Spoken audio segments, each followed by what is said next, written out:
আবারও স্বাগত জানাচ্ছি আমাদের একটি মিনি ব্লগে।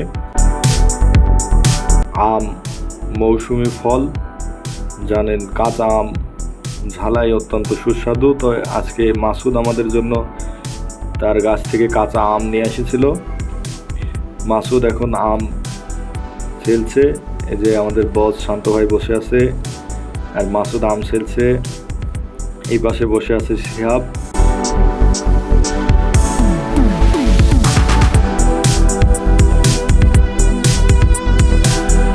আম ছেলার কাজ চলছে। সকলকে বলা হয়েছে আম ঝালাইয়ের জন্য উপস্থিত হওয়ার জন্য। সবাই এখনো এসে পৌঁছায়নি। মাসুদের গাছে কিন্তু অনেক আম হয়েছে। তো আমরা সবাই বসে আছি, আমরা কাজ করছি। ইতিমধ্যে পলাশ ভাই এসে উপস্থিত হয়েছে। পলাশ ভাই আর শান্ত ভাই বসে আছে। আম ছেলা হলে শান্ত ভাই কিন্তু আম ঝালাই করবে।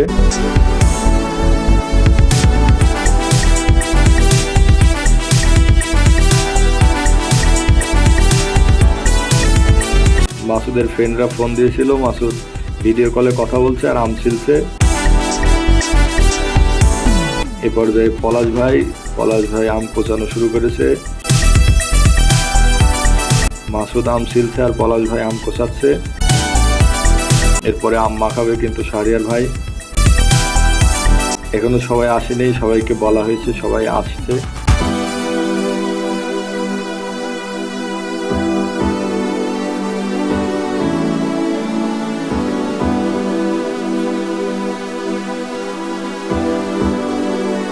আম কোচানো শেষ। এবার ঝালগুলো সুন্দর করে যাতে আমের সাথে মিশে যায়, ঝালগুলোকেও আমের মতো করে কুচি কুচি করে দেওয়া হচ্ছে। আপনারা দেখতে পাচ্ছেন পর্যাপ্ত পরিমাণ ঝাল দেয়া হয়েছে। এরপরে মশলা হিসেবে আছে বিট লবণ, চিনি, শুকনা ঝালগুলো কিন্তু শিহাব গ্যাস লাইটের আগুন দিয়ে পুড়িয়ে এসে দিয়েছে।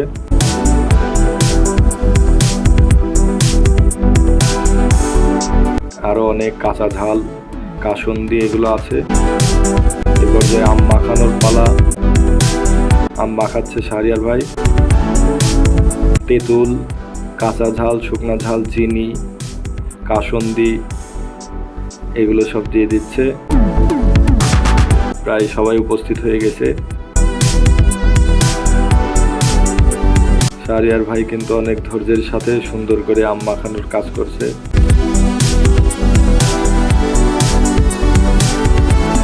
এর মধ্যে মাসুদ মনে করিয়ে দিল যে লেবুর পাতা নিয়ে আসা হয়নি।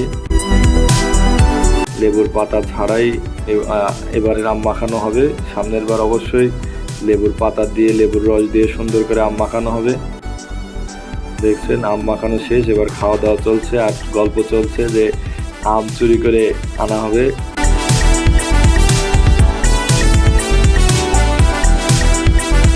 আপনারা জানেন যে চুরি করা আমের স্বাদ কিন্তু আরো বেশি, তাই কে কিভাবে আম চুরি করবে সে ব্যাপারে গল্প হচ্ছে। ইতিমধ্যে প্রায় সবাই চলে এসেছে।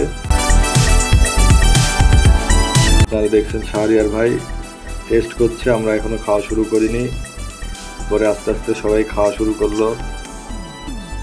পলাশ ভাই আছে, আরাফাত ভাই আছে, আর মাসুদ, শিহাব, আমরা সবাই আছি, আম খাচ্ছি।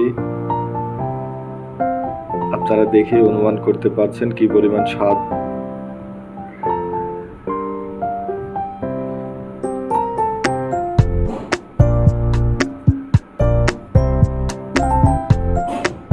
সত্যি দুর্দান্ত হয়েছে আম ঝালাইটি।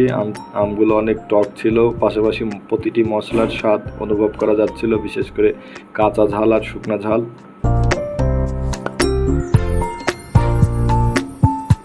তেঁতুল, কাসুন্দির স্বাদও ফিল করা যাচ্ছিল। আমগুলো অনেক সুন্দর করে মাখানো হয়েছে, কুচি কুচি করা হয়েছে। ঝালগুলো সব মুখে লেগে থাকছিল।